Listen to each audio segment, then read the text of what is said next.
Oke, para siswa sekalian, kita akan pelajari tentang interferensi celah ganda. Oke. Nah, apa sih yang dimaksud dengan interferensi celah ganda? Pada dasarnya cahaya, seberkas cahaya kalau dilewatkan kepada dua buah celah sempit, ya, itu akan mengalami pembiasan. Kita misalkan seperti ini. Ini anggaplah yang akan kita bahas nanti, yaitu interferensi celah ganda. Nah, ini gambar apa? Sederhananya begini.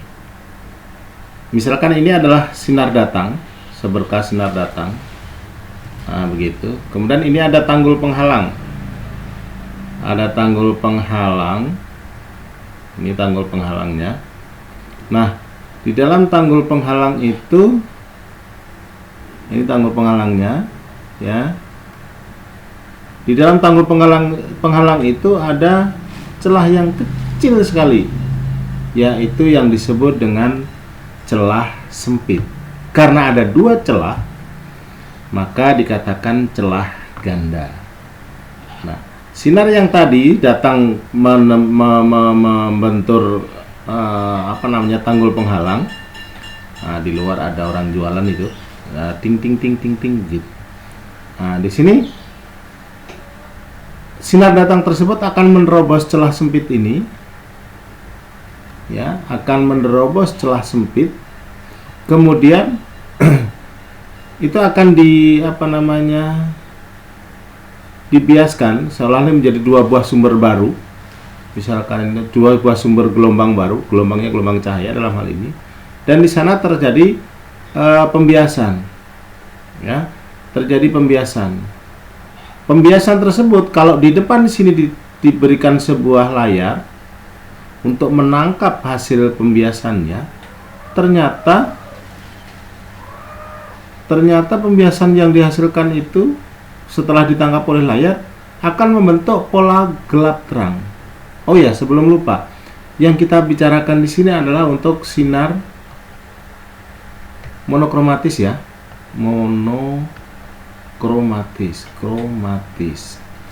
Nah, begitu. Artinya sinar yang hanya, atau cahaya yang hanya satu warna. Misalkan merah, misalkan biru, kuning, dan seterusnya. Nah, di layar ini akan terbentuk pola gelap terang di sini. Pola gelap terang itu apa? Jadi di layar itu nanti yang ada tidak lagi berwarna sesuai sinarnya, tetapi pokoknya terang aja. Tidak di sini blok warnanya tembus misalnya. Misalnya kita pakai warna merah, di sini merah semua, enggak. Ternyata di sini gelap terang, gelap terang, gelap terang. Nah, terang itu kapan terjadi, gelap itu kapan terjadi. Nah, kalau kita perhatikan di sini, yang pas garis ini apa warnanya, ya? Oranye atau apa ini? Nah, ini menunjukkan interferensinya maksimum. Ketika terjadi interferensi maksimum, maka di sini akan terbentuk terang. Ketika interferensinya minimum, nah di sini yang terbentuk adalah gelap. Ini maksimum berarti terang. Ini minimum gelap. Ini maksimum lagi terang. Demikian pula ketika ke bawah, ya. Jadi para siswa sekalian, di dalam layar itu nanti akan terbentuk gambar yang terbentuk atau bayangan yang terbentuk itu adalah pola gelap terang. Nah, misalkan ini sekarang. Seandainya jarak antara dua celah tersebut, ini celah kan tadi, ini celah, ini celah.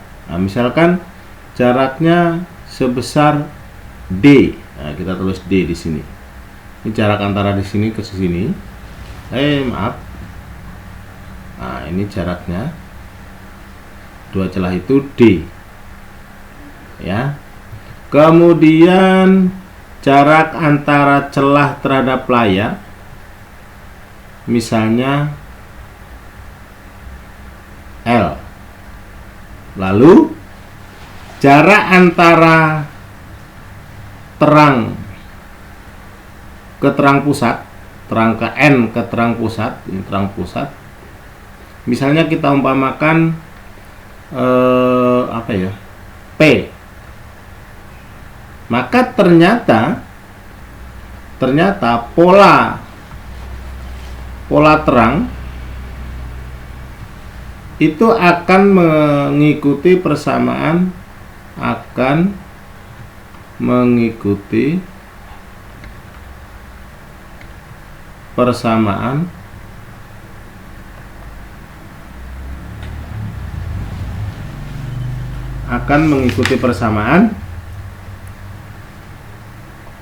P D per L sama dengan N lambda.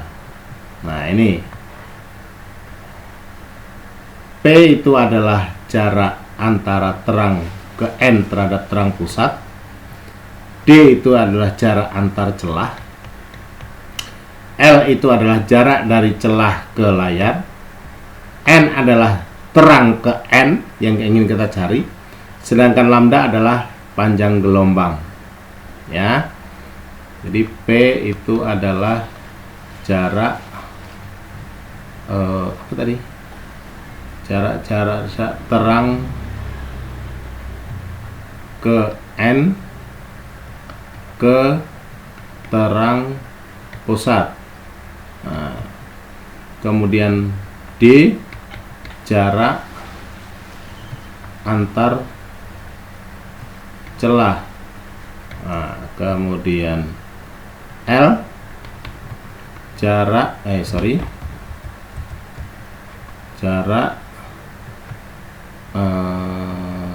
layar ke celah.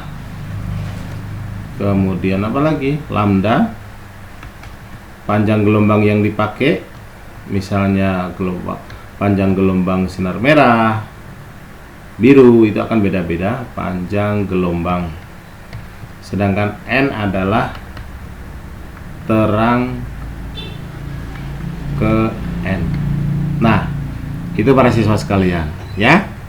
Itu adalah pola terang. Pola terang itu kapan terjadi? Kalau terjadi interferensi maksimum. Sedangkan kalau terjadi interferensi minimum, ya, pada saat terjadi interferensi minimum, maka yang terjadi adalah pola gelap. Nah, ini terjadi pada saat interferensi interferensi minimum. Ya, minimum. Ya, terjadinya interferensi minimum itu mengikuti persamaan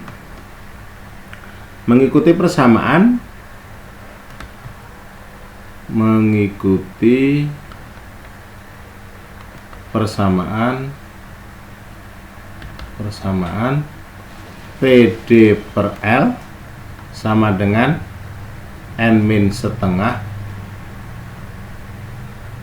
kalikan lambda.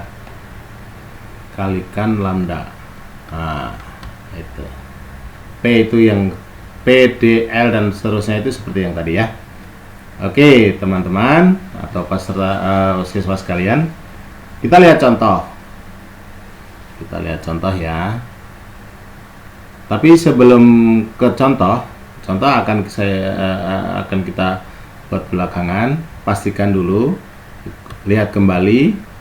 Ini adalah pola gelap terangnya. Pola terangnya PD per L sama dengan N lambda, dan pola gelapnya mengikuti persamaan ini. Oke, itu dulu para siswa sekalian. Selanjutnya nanti akan kita masuk ke contoh. Nah, ini contohnya. Contoh. Oke, sebelum kita bahas, itu dulu, pahami lagi, putar lagi, ulang lagi. Setelah paham, baru kita masuk ke contoh. Oke.